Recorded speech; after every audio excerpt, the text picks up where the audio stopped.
போரும் அமைதியும். இதன் ஆசிரியர் லியோ டால்ஸ்டாய்.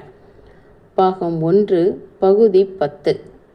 அன்னா பாவலானாவின் வரவேற்பு வைபவத்தில் தனது மகன் போரிஸுக்காக பேசிய இளவரசி ட்ரூபெட்ஸ்கயாவுக்கு தாம் கொடுத்த வாக்குறுதியை இளவரசர் வைசாலி நிறைவேற்றி வைத்தார். சக்கரவர்த்தியிடம் இதை பற்றி விளக்கப்பட்டது. உடனே செமானாவ் காவல் பட்டாளத்திற்கு கார்னட் என்ற பதவியில் போரிஸ் மாற்றப்பட்டார். ஆனால் அன்னா மிக்லாவ்னா என்னதான் முயற்சி செய்தாலும் கெஞ்சினாலும் குட்டுஜோவின் காப்பாளர்களில் ஒருவராக அவருக்கு வேலை கிடைக்கவில்லை. அன்னா பாவலானாவின் வரவேற்பு வைபவம் முடிந்தவுடன் அன்னா மிக்காலாவ்னா மாஸ்கோவுக்கு திரும்பி அவளுடைய பணக்கார உறவினரான ராஸ்டோவ் குடும்பத்தாரிடம் நேராக சென்றார். பட்டணத்திற்கு வரும்போது அவள் அங்குதான் தங்குவாள். அப்பொழுதுதான் இராணுவத்தில் சேர்ந்து உடனே காப்பாளர் படைக்கு கார்னட்டாக மாற்றப்பட்ட அவளுடைய அருமை மகன் போரிஸ் சிறுவயது முதலே அங்கேதான் கல்வி கற்று வருடக்கணக்காக அங்கு வாழ்ந்து இருக்கிறார். காப்பாளர் படை பீட்டர்ஸ்பர்க்கை விட்டு ஆகஸ்ட் 10 புறப்பட்டு விட்டது. அவளுடைய மகன் தமக்கு வேண்டிய உபகரணங்களை தயாரிப்பதற்காக மாஸ்கோவில் தங்கினார். ராஜ்விலாவை நோக்கி போய்க் கொண்டிருக்கும் காப்பாளர் படையில் இவர் போய் சேர வேண்டும். அன்று மகாத்மா நட்டாலியாவின் திருநாள். ராஸ்டோவ் குடும்பத்தில் தாயாருக்கும் கடைசி குமாரிக்கும் நட்டாலி என்று பெயரிடப்பட்டிருக்கிறது.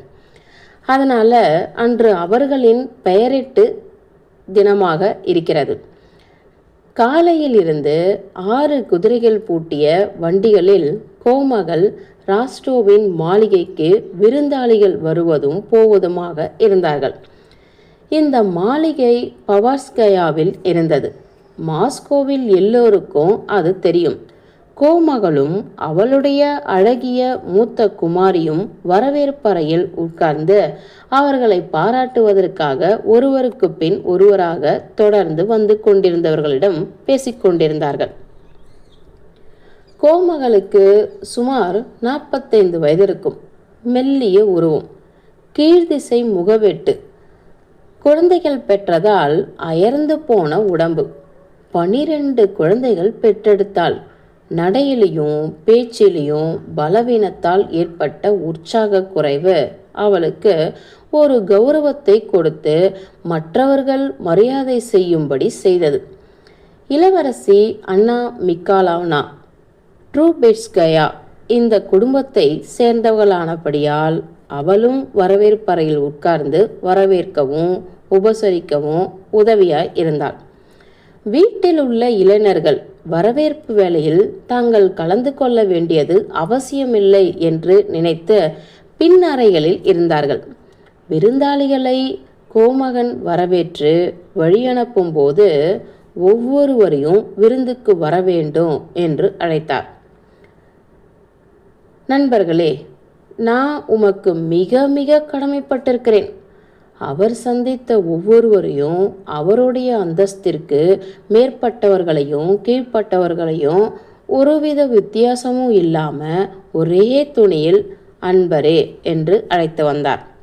எனக்காகவும் யாருடைய பெயர் தினமாக இன்று கொண்டாடுகிறோமோ அந்த 2 செல்வங்களுக்காகவும் நான் நன்றி தெரிவித்துக் கொள்கிறேன். ஆனால் மறந்துவிட வேண்டாம், டின்னருக்கு கண்டிப்பாக வாங்கள். இல்லையனால் நண்பர்களே, எனக்கு மிகுந்த வருத்தமாக இருக்கும். என்னுடைய முழு குடும்பத்தின் சார்பாக நீங்கள் வர வேண்டும் என்று தாழ்மையுடன் கேட்டுக்கொள்கிறேன் நண்பரே. இதே வார்த்தைகளை ஒவ்வொருவருக்கும் ஒரு மாறுதலும் இல்லாமல் அவருடைய மகிழ்ச்சியுள்ள முகத்தில் தோன்றிய பாவத்தில் எவ்வித வெற்றியும் இல்லாமல் ஒரே விதமான கைக்குலுக்களுடனும் ஒரே விதமான தலைவணங்குதலுடனும் அவர் செய்து வந்தார். ஒரு விருந்தாளியை வெளியனுப்பியதும் திரும்பி வந்து வரவேற்பறையில் உள்ள மற்றொரு விருந்தாளியின் பக்கமாக நாற்காலியை இழுத்து போட்டு உட்கார்ந்து கொண்டு கால் முட்டுகளை தம் கைகளால் தட்டி வாழ்க்கையை அவர் அனுபவிப்பது போலவும் எப்படி வாழ்க்கையை நடத்த வேண்டும் என்பதை அறிந்திருப்பதைப் போலவும் போன்ற ஒரு பாவனை காட்டி வந்தார். முன்னும் பின்னும் கௌரவத்தோடு ஊசலாடிக்கொண்டு காலநிலையை பற்றிய விஷயங்களையும் ஆரோக்கியம் பற்றிய விஷயங்களையும் ஒரு சமயம் ரஷ்ய மொழியிலையும் மற்றொரு சமயம் மிக மோசமான பிரெஞ்சு மொழியிலையும் பேசி வந்தார். மிகவும் களைப்புற்றவர் போலவும் அதே சமயம் தமது கடமையை செய்து முடிப்பதைப் போலவும் அவர் எழுந்து விருந்தாளிகளை வழி அனுப்பி தமது தலையை தடவிக்கொண்டு விருந்துக்கு வரும்படி அழைத்து கொண்டும் இருந்தார். சில சமயம் முன் அறையிலிருந்து அவர் திரும்பும்போது செடி கூடம் வழியாகவும் உக்கிரானம் வழியாகவும் மிகப்பெரிய சலவைக்கல் விருந்து மண்டபத்திற்குள் நுழைவார். அங்கே 80 பேர்களுக்கும் மேசைகள் போடப்பட்டிருந்தன. மேசை மீது சாப்பாட்டு வெள்ளி ஜாமான்களையும் பீங்கான் ஜாமான்களையும் வைத்து கொண்டிருந்த சேவகர்களையும் மேசைகளை நகர்த்தி மேசை மீது துணிகளை விரித்து கொண்டிருந்த சேவர்களையும் பார்த்தார். நல்ல குடும்பத்தில் தோன்றிய டிமிட்ரி வசாலிவிச் என்பவர்தான் அவருடைய காரியங்களை கவனித்து வந்த மேனேஜர். பரந்த மேசைகளை மிகுந்த மகிழ்ச்சியோடு பார்த்துவிட்டு, நல்லது டிமிட்ரி, எது எது எப்படி இருக்க வேண்டுமோ அது அப்படி இருக்கும்படி நீ பார்த்து கொள்வாய் அல்லவா? அவ்வளவுதான். எல்லாவற்றிலும் பெரிய விஷயம் பரிமாறுவது தான், அதுவே தான் என்று திருப்தி அடைந்து பெரும் மூச்சோடு வரவேற்பறைக்கு திரும்புவார். மேரியா லோவ்னா கரேக்னாவும் அவளுடைய குமாரியும் என்று கோமகளின் பிரம்மாண்டமான சேவகன் அழுத்தமான குரலில் வரவேற்பு அறைக்குள் நுழைந்து கொண்டே சொன்னான். கோமகள் சிறிது நேரம் யோசித்தாள். தனது கணவனின் உருவப்படம் கொண்ட தங்க பெட்டி டப்பிலிருந்து ஒரு சிமிட்டா எடுத்தாள். இங்கு சிமிட்டானா வரவேற்பறையில் நுழையும் ஒவ்வொருவரின் பெயரையும் சேவகன் சொல்லுவது மேல்நாட்டு முறை. இந்த விருந்தாளிகளால் எனது உயிர் போய்விட்டது என்றாலும் அவளை பார்க்கிறேன். இனி வேறு ஒருவரையும் பார்க்க முடியாது. அவள் ஒரு பெருமைக்காரி. அவளை உள்ளே அனுப்பு என்று சோர்ந்த துணியில் அவள் சேவகனுக்கு சொல்லியது சரி, என்னை தொலைத்து விடுங்கள் என்று கூறுவது போல இருந்தது. ஒரு உயரமான பருத்த கர்வமுள்ள ஒரு பெண், சிரிப்பும் உருண்டை முகமும் உள்ள தன் குமாரியோடு உடைகள் சலசலக்க வரவேற்பறைக்குள் நுழைந்தாள். இனிய கோமகளே, இத்தனையும் ஆயிற்று. பாவம், அவளுக்கு உடம்பு சரியில்லாமல் படுத்துவிட்டாள். அந்த ரஜுமோஸ்கி நடனத்தில் கோமகள் அப்ராக்சினா. நான் மிகுந்த மகிழ்ச்சி அடைந்தேன். இம்மாதிரியாக பரப்படைப்படைந்த பெண் குரல்கள் ஒன்றை ஒன்று தடுத்து கொண்டு ஆடைகளின் சலசலப்பு சத்தத்துடனும் நாற்காலிகளை இழுத்து போடும் சத்தத்துடனும் கலந்து வந்தன. அப்புறம் வேறு ஏதாவது உரையாடல்கள் ஆரம்பமாகும். இதிலிருந்து தப்புவதற்கு முதல் சந்தர்ப்பம் கிடைத்தவுடன் உடைகள் சலசலக்க விருந்தாளிகள் கிளம்பிவிடுவார்கள். போகும்போது எனக்கு எவ்வளவு சந்தோஷம் தெரியுமா? அம்மாவின் உடல்நிலை, கோமகள் அப்ராக்சினா இம்மாதிரி பேசுவார்கள். மறுபடியும் உடைகள் சலசலக்க முன்னறைக்கு போய் அங்கிருந்து தங்கள் மேல் அங்கிகளையோ சல்லாடைகளையோ எடுத்துக்கொண்டு கிளம்பி விடுவார்கள். அன்றைய உரையாடல்களில் முக்கியமான விஷயம் இதுதான்.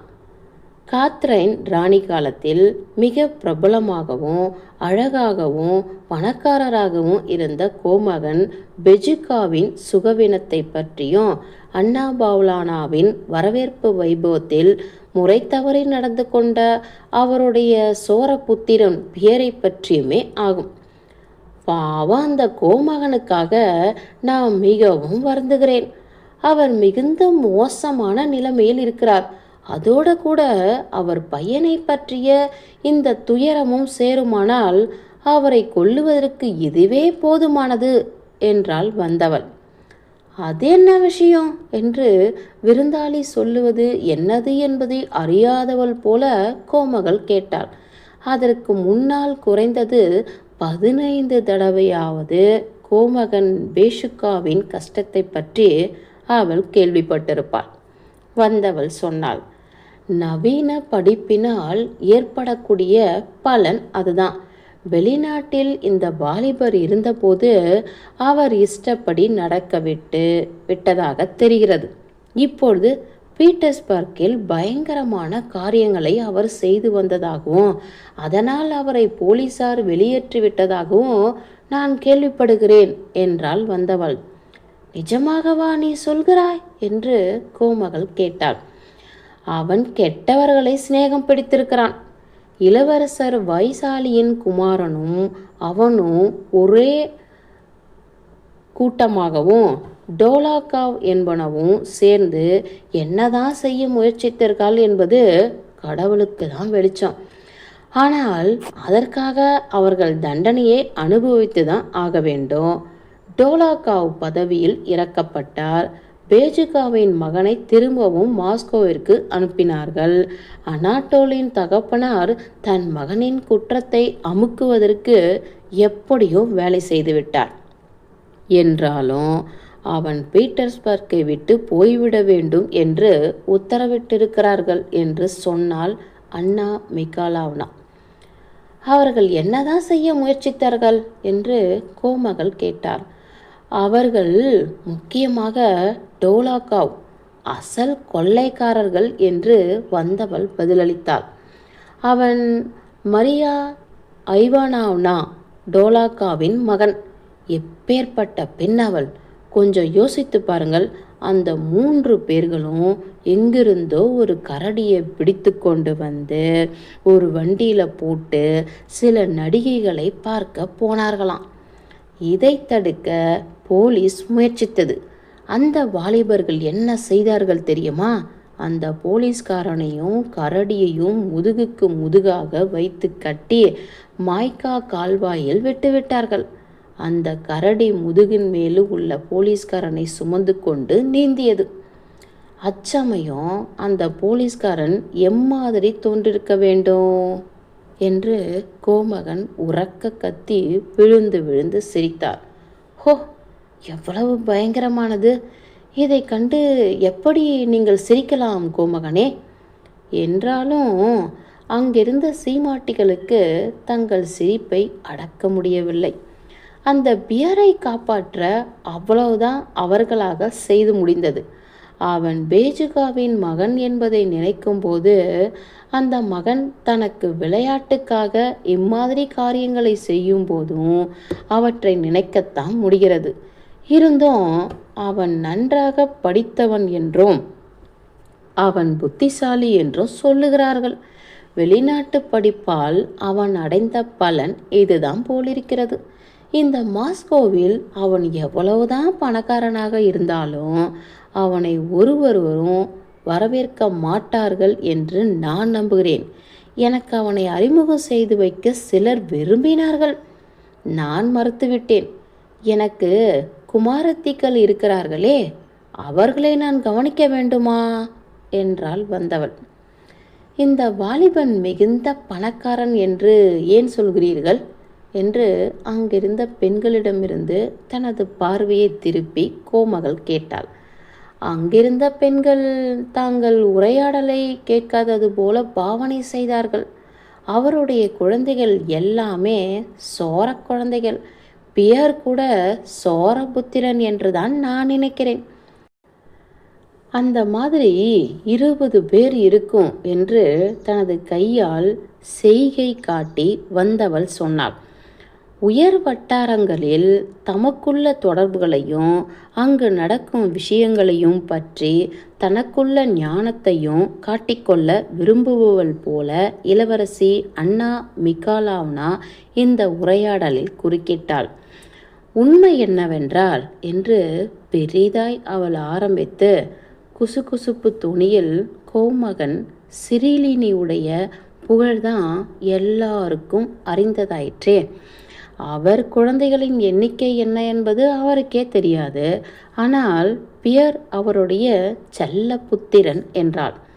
1 வருடத்துக்கு முன்னால் கூட அந்த கிழட்டு மனிதர் எவ்வளவு அழகாக இருந்தார் தெரியுமா? அவர் மாதிரி அழகான ஆணை நான் பார்த்ததே இல்லை என்றாள் கோமகள். இப்பொழுது அவர் வெகு தூரம் மாறிவிட்டார். நான் சொல்லி வந்தபடி இளவரசர் வாய்சாலி தமது மனைவி மூலம் அவருக்கு அடுத்த வாரிசுதாரர். ஆனால் கோமகனுக்கு பியர் மீது மிகுந்த பிரியம். அதனால் அவருடைய படிப்புக்கு ஏற்பாடு செய்தார். அவனை பற்றி சக்கரவர்த்திக்கு கடிதம் எழுதினார். அவருடைய மரணத்திற்கு பின்னால் அவர் மிகுந்த மோசமாக இருக்கிறார். எந்த நிமிடமும் மரணமாகலாம். பீட்டர்ஸ்பர்க்கிலிருந்து டாக்டர் லோரைன் வந்திருக்கிறார். அவருடைய அளவற்ற செல்வத்திற்கு வாரிசுதாரர் யார்? பியரா அல்லது இளவரசர் வாசாலியா என்பது யாருக்கும் தெரியாது. 40,000 அடிமைகள், 10 லட்சக்கணக்கான ரூஃபில்கள். எனக்கு இவையெல்லாம் நன்றாக தெரியும். இளவரசர் வைசாலியே என்னிடம் சொல்லியிருக்கிறார். தவிர சிரில் விலாடி மிராவிச் எனது தாயாருக்கு ஒன்றுவிட்ட சகோதரர். அதோடு என் மகன் போரிஸுக்கு அவர்தான் ஞானப்பிதா என்று அதை பற்றி முக்கியத்துவம் கொடுக்காதவள் போல பேசினாள் அண்ணா மிகாலாவனா. இளவரசி வாசாலி நேற்று மாஸ்கோ வந்திருக்கிறார். சில பரிசோதனை வேலைக்காக அவர் வந்திருக்கிறார் என்று கேள்விப்படுகிறேன் என்றாள் வந்தவள். ஆமாம், நமக்குள்ளே பேசிக்கொள்வோம். அது ஒரு தந்திரம். உண்மை என்னவென்றால் கோமகன் சிரில் ரொம்ப மோசமான நிலையில் இருப்பதாக கேள்விப்பட்டு அவர் எப்படி இருக்கிறார் என்பதை அறிந்து போகவே வந்திருக்கிறார் என்று கூறினாள் இளவரசி. ஆனால் உங்களுக்கு தெரியுமா, அந்த முதல் தரமான தமாஷ் என்று கோமகன் சொன்னார். அங்கிருந்த பெரிய விருந்தாளிகள் அவர் சொல்லியதை கவனிக்கவில்லை என்பதை அறிந்ததும் இளம் மங்கைகள் பக்கம் திரும்பினார். அந்த போலீஸ்காரன் அந்த சமயத்தில் எவ்வளவு வேடிக்கையாக இருந்திருப்பான், அது எனக்கு புரிகிறது. அந்த மாதிரி சொல்லிக்கொண்டே போலீஸ்காரன் பட்ட துன்பங்களை கைகளை ஆட்டி நடித்து காட்டி கொண்டிருந்தார். அவருடைய தடித்த உருவம் ஆழ்ந்து கணீர் என்று சிரிப்பினால் குலுங்கியது. நன்றாக தெரியும், முக்கியமாக நன்றாக குடித்து வளர்ந்த ஒருவரின் சிரிப்பு எப்படி இருக்குமோ அப்படி அந்த சிரிப்பு இருந்தது. ஆகவே கண்டிப்பாய் வந்து எங்களுடன் உணவு அருந்துங்கள் என்று அவர் சொன்னார். பகுதி 10 முடிந்தது.